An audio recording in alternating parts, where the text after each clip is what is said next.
and welcome to the GNAT News Project. I'm Andrew McKeever. I'll be your host today, and it's my pleasure to have with me here in the studios at GNAT two folks who were following yesterday's primary voting results with, I think it's fair to say, a greater degree of interest than perhaps the average citizen. With me here today is Carol duPont, who is the Republican Committee co-chair of Bennington County, and to my left is Michael Keane, her Democrat counterpart, who is the chairman of the Bennington County Democratic Committee. Andrew, Carol, nice to be here. Good to see you. It's good to be here. Good to have you with us. So let's we're gonna drill down a little bit into some of the local results and some analysis of the election, both at the statewide level and also more locally here in Bennington County. But just to get us started, Carol, let me turn to you first. What were some of your main takeaways or impressions from yesterday's voting? Well, I was very tremendously happy to see that Manchester had such a tremendously good turnout. This was something I'd talked to people about before, where the people involved running it think in some ways it's a waste of money. They don't usually get a turnout. And yesterday broke the record from 2010, where 16% turned out, which is for a primary election. This is for a primary election. Right. So I would just have to say we were certainly disappointed. Bruce Lisman did win Manchester. He did win Rutland. He won Bennington County, but he certainly won Manchester. So we watched that very carefully. Scott took it, and he basically his strength was in the northern part of Vermont, from what I could tell. Mm-hmm. Michael, Well, what's that, your view from the Democrat side? Well, that, and what Carol says pretty much tracks with me. I did spend 5 or 6 hours at the polls at the Bennington Fire Station yesterday volunteering. My sense was that people came in dribs and drabs. I never saw a big crowd coming in. So I think that a voter turnout, while it was okay, might have been less than in other primary years. And I might ascribe two things to that, in my own opinion. Number one, a lot of people just were not around for an August 9th primary, whereas in previous years, the last week of August was usually the time for the primary. That may have something to do with it. I also think a lot of people are just tired. They've been hearing election stuff nationwide for a year, and people wanted a break. That being said, in talking about Bruce Lisman, he did very well in Bennington County towns in general, obviously, as Sue Minter did. But I'm looking at the unofficial numbers that I saw on the state, the Secretary of State's website have Bruce Lisman winning in Manchester, Dorset, Sunderland, Arlington, town of Bennington as well, and Pownell, he lost by one vote, interestingly. Yeah, he also carried Londonderry and a few of the other mountain towns, and a tie in Weston, 25 to 25. Yeah. Statewide results, just to pass them on, again, unofficial still at this point, but probably not going to change a whole lot. Sue Minter garnered 35,600 votes, roughly. Almost 50% of all Democrat votes cast. Matt Dunn came in second with a little over 26,000 votes, or nearly 37% of the total, and Peter Galbraith trailing a distant third with almost 6,500 votes, or roughly 9%. In the Democrat lieutenant governor race, won by David Zuckerman, he took about 30,600 votes, or 43% roughly, prevailing over Shap Smith, the former House Speaker, who got about 26,000 votes, a little over 26,000, or nearly 37%. Keisha Ram, the state representative from Burlington, came in with almost 12,000 votes, or nearly 17%. Over on the Republican side, Phil Scott, as we said earlier, wound up winning nearly 27,500 votes, or almost 60% of the total Republican votes cast, compared with his challenger, Bruce Lisman, a businessman from Burlington, who obtained about 18,000 votes, or 40% or so of the results. I guess I wanted to ask you both, was there anything that surprised you about the outcome? I'll tell you one thing that surprised me was David Zuckerman winning. I guess I just assumed that Shep Smith, having been the House Speaker, one would have thought would have had more name recognition, perhaps. But instead, David Zuckerman prevailed by a fairly respectable margin. I guess I just wondered, do you think that that's an example of the Sanders effect? Because Bernie Sanders did endorse Zuckerman, and do you think that kind of pushed him It over could the very top? well be, and again, I look at the unofficial numbers for Bennington County, where Shap led both David, and in one town where Keisha got enough votes to be counted, he led Keisha by a number of votes. No big victory. I think in Bennington County, predominantly, I think it was the support of our two county senators, Dick Sears and Brian Campion, for Shap that helped him get across the border, if you'll get across the finish line in Bennington County. But I think in the rest of the state, I'm sure that Bernie Sanders' endorsement of David Zuckerman did no harm at all. And back in the 16th of June, we had a lieutenant governor's forum down in Bennington, and I think they all did very well. In fact, as I introduced them, I said that they're all great candidates, but you can only support one when it comes down to the end of it. And I think they all made very cogent and compelling statements. I did find that to my surprise, David Zuckerman's was a little more cogent and compelling than the statements of the other two. And if he carried that message kind of across the state, along with Senator Sanders' support, that would have gone far. Basically, what was his message? What made him stand out? What made him to you? stand out was the compelling way that he talked about his background, that he talked about his service in the legislature, and that he talked about to a lot of people, the social programs and the social progress that he wanted to see in the state. He went all out on a very progressive side. I'm not sure that there are that many progressives in Bennington County as exemplified by the vote for Shap over David. But in the rest of the state, I'm confident there are probably a greater number of progressives. And I think that's a message that, if he were consistent with it, and I'm sure he was, probably resonated with them. Mm-hmm. Carol, I know you were a supporter of Bruce Lisman, as you mentioned earlier. I guess I just wondered, do you think, I mean, he launched some fairly hard-hitting ads at Phil Scott, particularly towards the end, last couple of weeks of the campaign. Also spent a fair amount of money, I think almost $2 million, or $1.8 million, I think was the total. And I know that Phil Scott kind of made an issue about some of the negative campaigning, at least that was his perception of it. Do you think that's a fair charge, or do you think that, hey, this is politics, and what do we expect, really? I think politics, I've always heard, it's a blood sport. It's a very difficult thing to do. It takes a lot of energy. I was amazed. I would say I've never seen, and I've worked on some other campaigns, anybody run a better campaign than Bruce Lisman, even on a national level. I think what he said, unfortunately, sometimes the truth is a very hard thing for people to want to look at. I don't think he said anything that was out of line. I think maybe I heard it was not the Vermont way, okay? But saying it's not the Vermont way, we've got so many problems in this state, which I think really is something to really look at. And being a businessman, I was I wanted a business brain. I thought if anybody could straighten this state out, it would be somebody that had a good business background. Mm-hmm. So, I mean, that's where I was coming from. He's very personable, he's very bright. I think his first contact with me was the night before he announced. So we went from there, and I just worked with him. I guess I had more of a contact with him or knew him better than Phil Scott. Mm-hmm.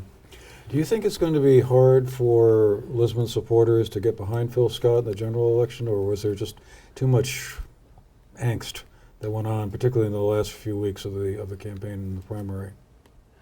I don't think so. I think that'll depend on Phil Scott, how Okay. he embraces the people again.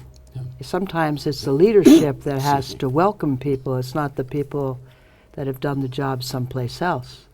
So I think that depends on Phil Scott, but we're certainly going to back the Republican candidate. Okay, okay, But I would like to see him maybe pay attention to some of the things that were written about him. okay. Okay? All right. And turning to you, Michael, I guess I was wondering, Matt Dunn seemed at the outset to have a pretty good chance at prevailing and came in a little short. The second time he's tried to run for governor. He was one of the candidates in 2010.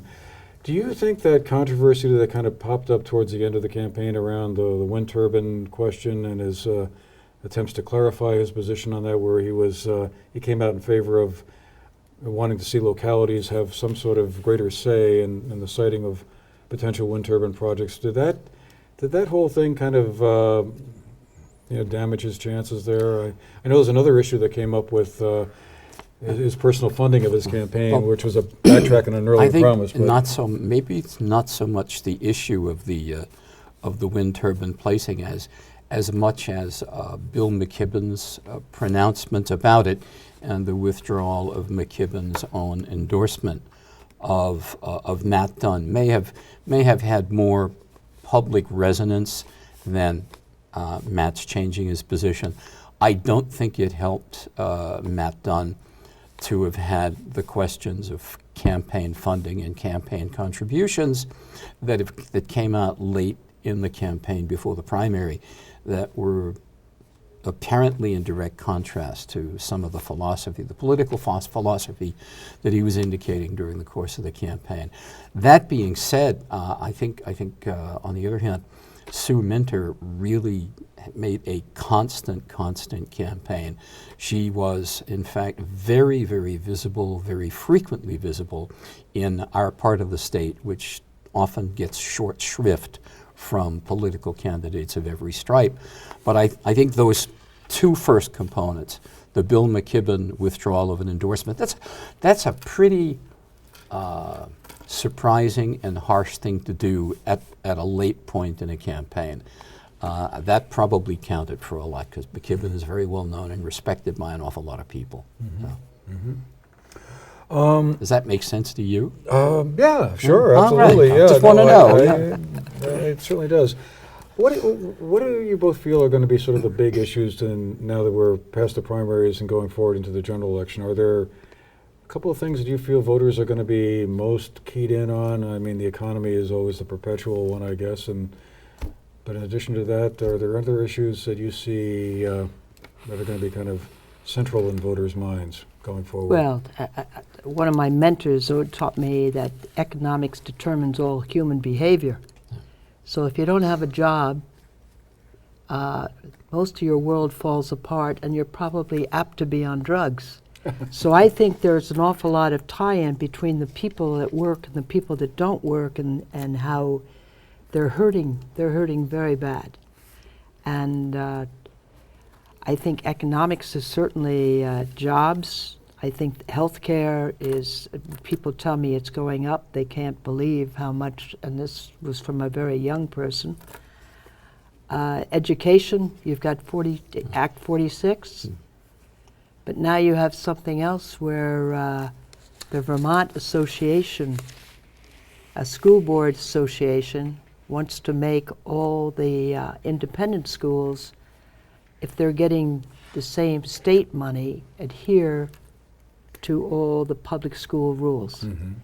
And again, where Vermont has been so proud about its education standards, and it's certainly Manchester with Burn Burton and you with your school, new school down in Bennington, this could blow everything out of the water. I just think it's, again, slightly ridiculous in the sense that they're zeroing in on something that concerns so few students when the public education itself concerns the majority of people.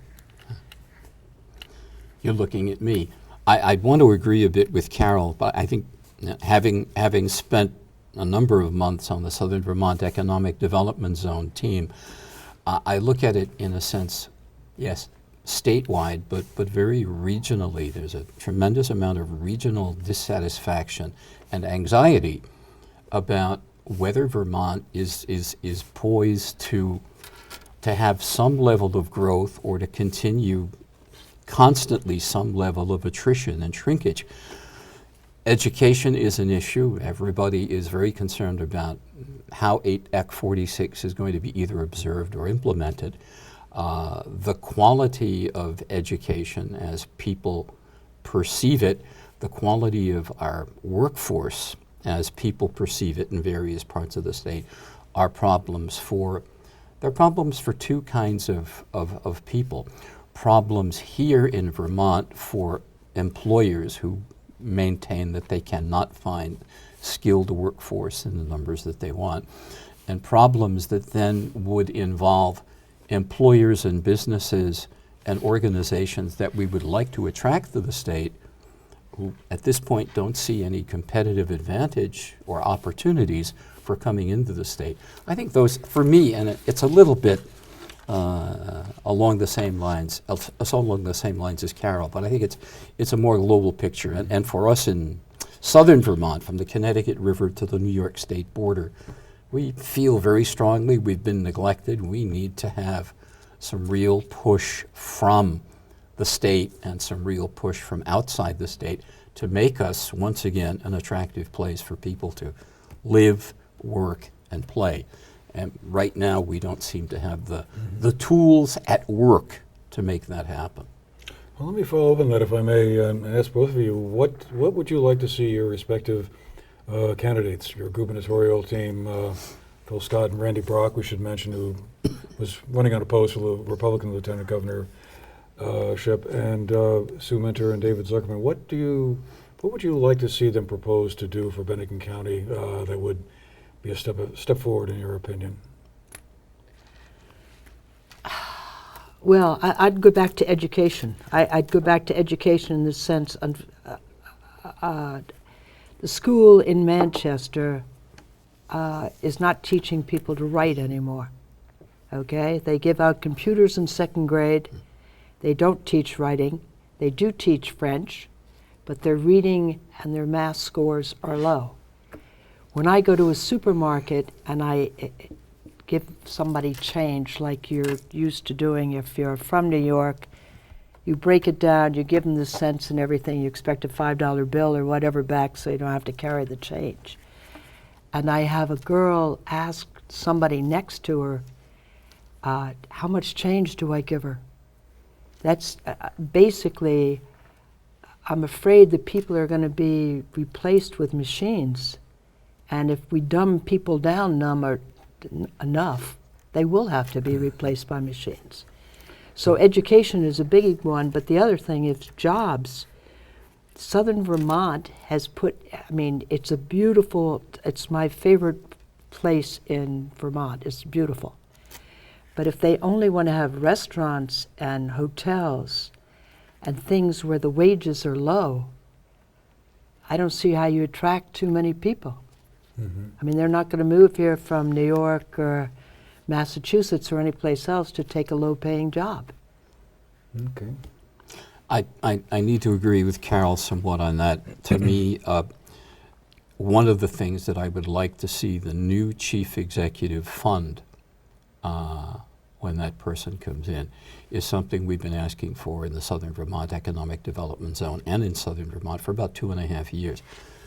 We really need a sustainable marketing and recruiting program to be implemented outside the state to attract people as visitors, to attract people as potential residents, and to attract people who have businesses to come into Southern Vermont. And at the same time, we need to be upskilling our people, whether in some very elementary things like what we used to call arithmetic. We need to make sure that they have the requisite skills to come into the businesses that we would like to attract to Southern Vermont. Because I do agree with you, hotels are nice, resorts are nice, they're seasonal. when the season is over, the money goes away and people either have to go on unemployment or they have to wait around for another job. The other thing that I think is important to see is some easing of the permitting process for businesses that come into the state, so that either there is one person at a state level or town or county level who, if you will, is a navigator for a business, so that the business needs to talk to one person who then takes all of the issues back to the states, either gets them resolved or gets things filled out. So it's like, it's not one-stop shopping, but it's sort of one touch, one contact, instead of having to deal with a whole group of people. If I had one wish for the new chief executive, it would be, let's start some sustainable recruiting and marketing for southern Vermont to cover from the Connecticut River right to the New York State border and cover right up to and including Manchester. Okay. I think it's needed. Now, I'd like to jump in there because I Go right ahead. don't know what Yeah. Bennington does, but I know Manchester has study groups where they get grants and they spend $20,000 or whatever.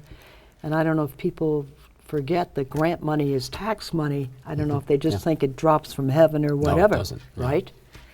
None of these, to my way of thinking, none of these groups have brought too many things to the table that made too much sense.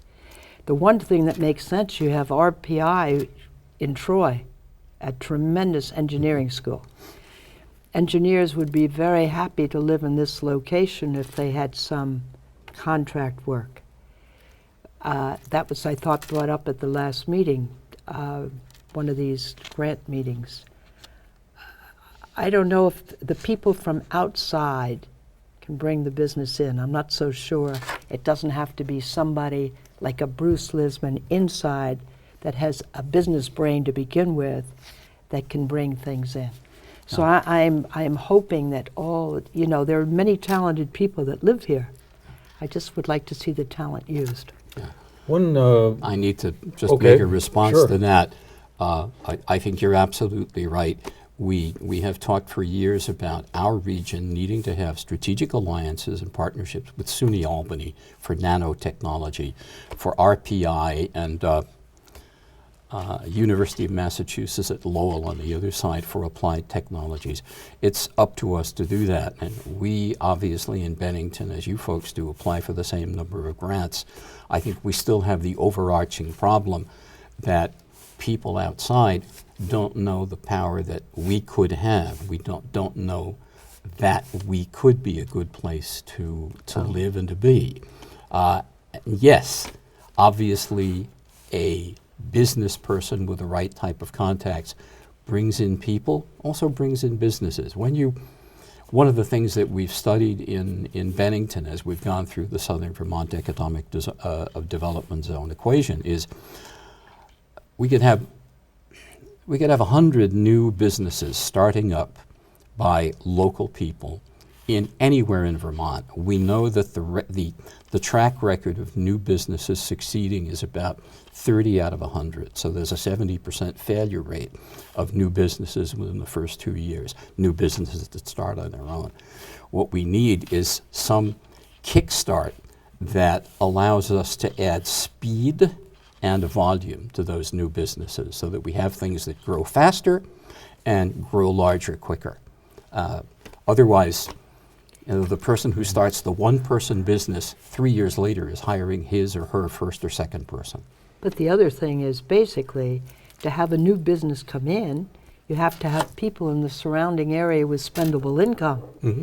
If I don't have other people making money here, they're not going to spend it on the new We're business. all saying the same thing, Right. Carol. And We the other are. thing is, this was brought to my attention, they need an audit on tax credits. Evidently, tax credits are given to new businesses or things in the state that they want to give tax credits to, but then sometimes they give tax credits to existing businesses that are doing quite well. Yeah. So lots of things have to be looked at.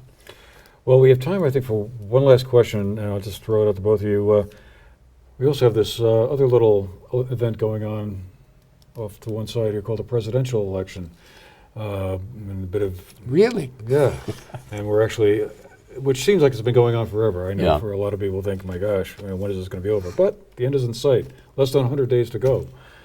Do you think, it's often been commented on, we're in a very unusual presidential election year this year. Do you think that's going to have any impact at all on the outcome here of the state races in Vermont, or is that just going to be the same kind of, I won't say sideshow that it is, but it sort of stand in the same relation that, let's say, it did in 2008 or 2012? I think that we're going to see one hell of a long election day. I think the lines are going to go out the door and around the block in So it could every boost voter election turnout. location Okay. in the state, every polling location. Okay. And we'll see what happens between then and now, how effectively people market their campaigns. But I think this has driven to a frenzy. Everybody, I think, is waiting for that election day to happen. And speaking for myself, I'd like it to happen and be done with it. I just want it over with. It's been a long year without anything going on except a lot of talk. Do you think the presidential election will boost turnout at the polls in November, or Oh, have the same absolutely. effect? Is I it? think people will be voting that probably have never voted before. Yeah. And I do think it also depends on what happens in the world between now and November. Yeah. But things are heating up so much, and there's so much going on every single day. I think it's very hard to keep up with everything, all the twists and turns and It's revelations. been a busy year, Yeah. a busy couple of years. Regardless of which party we are for, the two candidates are walloping the hell out of each other while the world around them is kind of going to hell in a handbasket. Whatever happens. Absolutely, Yeah. absolutely. So stay tuned, everybody. Yeah. I guess, and keep your TV tuned to GNet. Anyway, well, thank you both for coming in, spending some time with us today, and talking about the primary election just passed. As always, an interesting event that sort of shows off different aspects of the state. We have a contrast between the statewide results and some of our local results. It's always kind of intriguing to kind of track that. But Carol duPont, Republican Committee of Bennington County. Michael Keane, Democratic Chairman of Bennington County. I want to thank you both for being here today. Delighted to be here. Good to see you, Carol. Good to be here. And thank you all for watching as well. This has been the News Project on GNet. I'm Andrew McKeever, and we'll see you the next time. Thank you.